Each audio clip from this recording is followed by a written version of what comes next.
C'est un départ magistral de Barcelone. D'ailleurs, je déteste cette appellation avec ce nouveau nom pour ce tour. Tadej Pogačar, Paul Sexas et Jonas Vingegaard. C'est ça qui rend vraiment très excitante cette édition du Tour.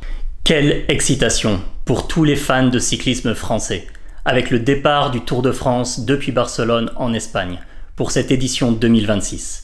Pourquoi ? Car un coureur, Paul Sexas, le Lyonnais, à seulement 19 ans, présente de vrais espoirs de potentiellement venir bousculer la hiérarchie, c'est-à-dire Pogačar et Vingegaard, pour potentiellement gagner son premier Tour de France.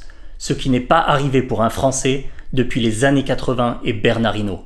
Pour ma part, je pense qu'il n'y a pas eu un seul Français qui a été considéré comme favori pour gagner le Tour depuis 1998, l'année où Pantani, Jan Ullrich et Richard Virenque étaient tous les trois considérés comme des favoris pour le Tour.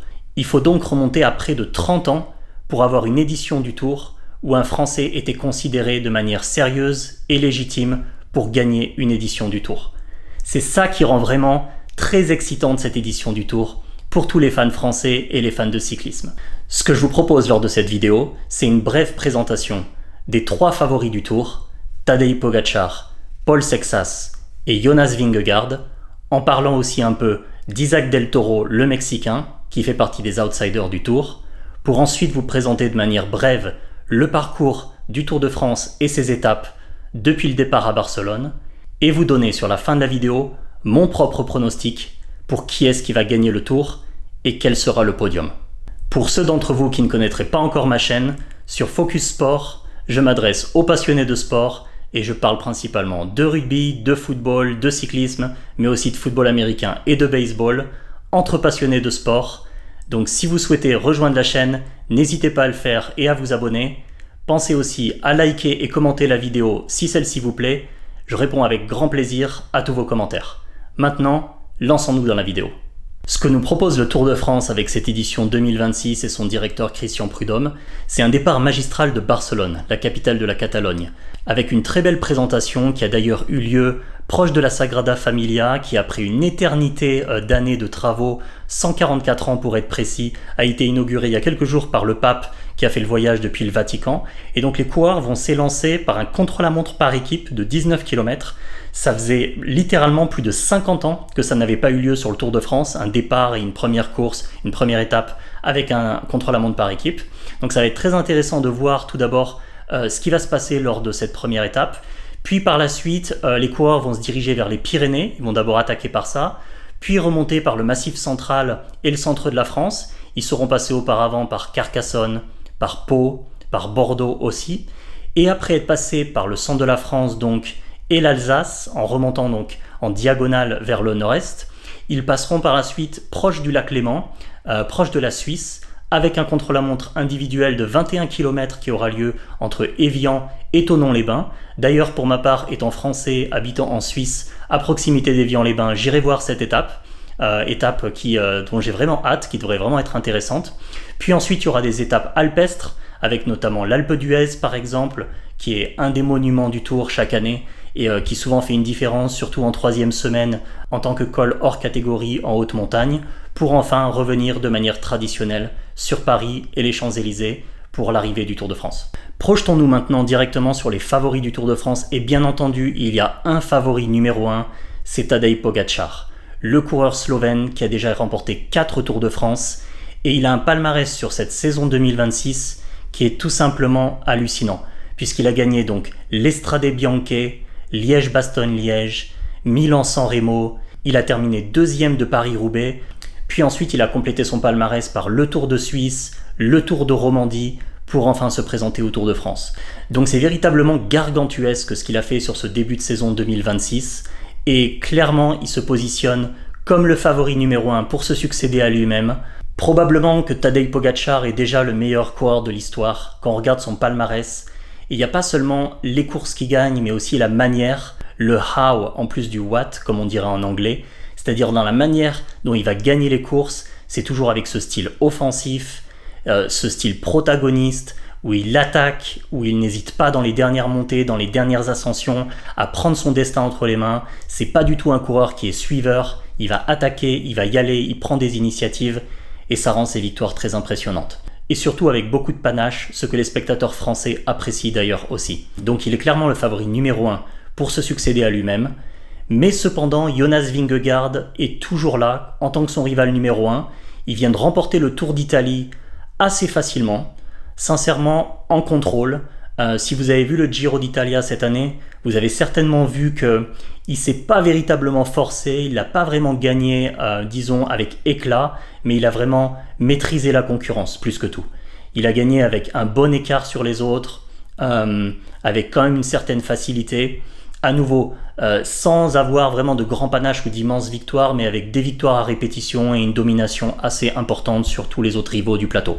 Je pense pour ma part qu'il devrait encore être un cran en dessous de Pogačar, probablement un petit peu à l'instar des dernières années, mais ça va être intéressant de voir ce qui se passe sur ce tour au mois de juillet. Ensuite, parlons de Paul Sexas, notre Lyonnais, notre Français, qui représente clairement l'espoir de tous les fans de cyclisme dans l'Hexagone. Donc à seulement 19 ans, ce qui est vraiment très précoce, il s'avance comme un clair favori pour le podium. Cette année, en début de saison, il a gagné le Tour du Pays Basque et la Flèche Wallonne de manière impressionnante, vraiment en marquant tous les suiveurs de cyclisme. Et pour ma part, il y a un élément sur lequel j'ai été vraiment surpris et ébahi de sa qualité, bien qu'il avait déjà montré des belles choses en contre-la-montre, c'est vraiment ses prestations sur les contre-la-montre individuels, où il montre vraiment qu'il est avec les tout meilleurs du circuit à ce jeune âge de 19 ans.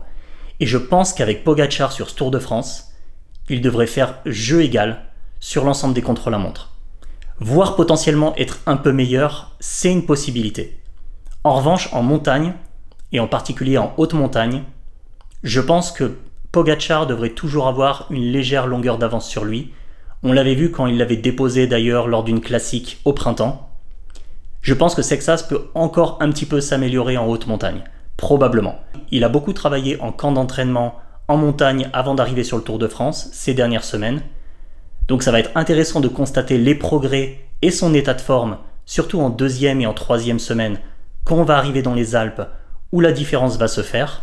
Mais Sexas, sur la haute montagne, comme sur le contre-la-montre individuel qui se déroulera vers la fin du Tour, devrait très clairement se situer dans les 3 meilleurs coureurs du Tour, avec probablement une possibilité d'être deuxième, voire premier du classement final. Ce qui est important à mentionner, c'est qu'il a bien entendu eu cette chute et cet abandon lors du Tour de Rhône-Alpes-Auvergne. D'ailleurs, je déteste cette appellation avec ce nouveau nom pour ce tour. Je ne sais pas ce que vous en pensez de votre côté, dites-le moi en commentaire. Mais pour moi, ça a toujours été le critérium du Dauphiné libéré. Et j'aime pas du tout cette nouvelle appellation de cette course de préparation au mois de juin pour le Tour de France. Mais bref, il avait chuté donc et abandonné. Heureusement, c'était seulement des ecchymoses et des égratignures. Il n'y a rien eu de grave, rien de cassé pour lui. Certainement, à 19 ans, quand une semaine, 10 jours, il a bien récupéré de ses brûlures, de ses ecchymoses et que ça ne devrait pas impacter son état de forme pour ce début du tour. Son équipe est forte aussi, c'est un point très important et judicieux de parler de l'équipe qu'il a avec Decathlon CGM. Cependant, ils ont aussi amené un sprinter et ça c'est un point important parce que ça montre que l'équipe va jouer, oui, effectivement Sexas comme favori pour le maillot jaune et pour le classement général, mais ne pas oublier pour autant les arrivées massives et les sprints massifs. Et par conséquent, il pourrait y avoir un soutien qui sera là pour Paul Sexas, mais potentiellement une équipe qui de manière générale, sur la globalité de ses coureurs, serait un peu moins forte que UAE, que l'équipe de Pogačar. Et ça se joue dans la balance sur le Tour de France. On l'a vu sur toutes les éditions précédentes. Bien entendu, on pourrait parler des années de Lance Armstrong, aussi des années par la suite, effectivement avec Christopher Froome, mais aussi pour d'autres vainqueurs. L'équipe a une importance majeure. Concernant Paul Sexas, il ne faut pas perdre de vue que ça va être un apprentissage. C'est son premier Tour de France, il va être confronté à une pression médiatique de tous les instants, et tous les jours c'est une charge mentale.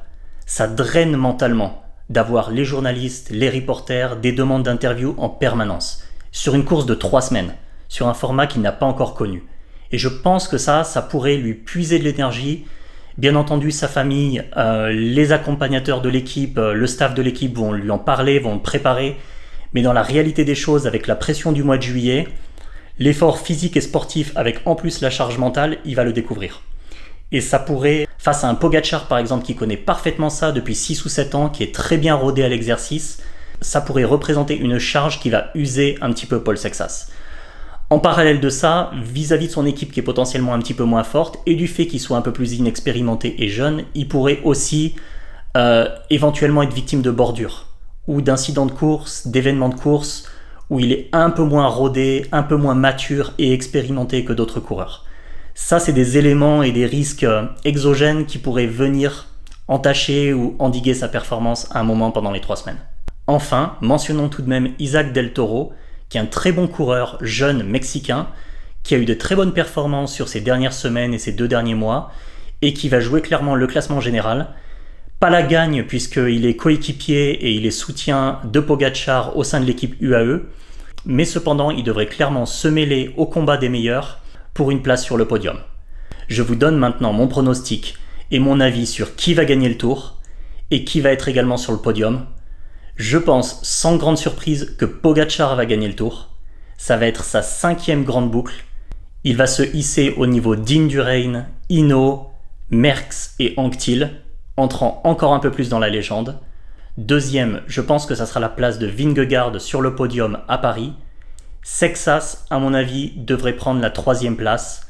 Sauf complications, sauf abandon ou blessure, bien entendu. Je pense qu'il devrait pouvoir terminer sur le podium et donc à la 3e place, avec un Isaac Del Toro que je vois bien en 4e, juste au pied du podium.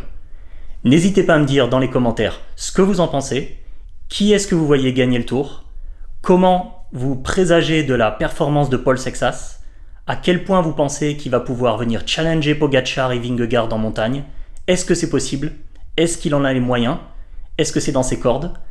Dites-le moi dans les commentaires, je vous répondrai avec grand plaisir. Et si vous avez apprécié cette vidéo, n'hésitez pas à vous abonner pour plus de contenu pour passionnés de sport.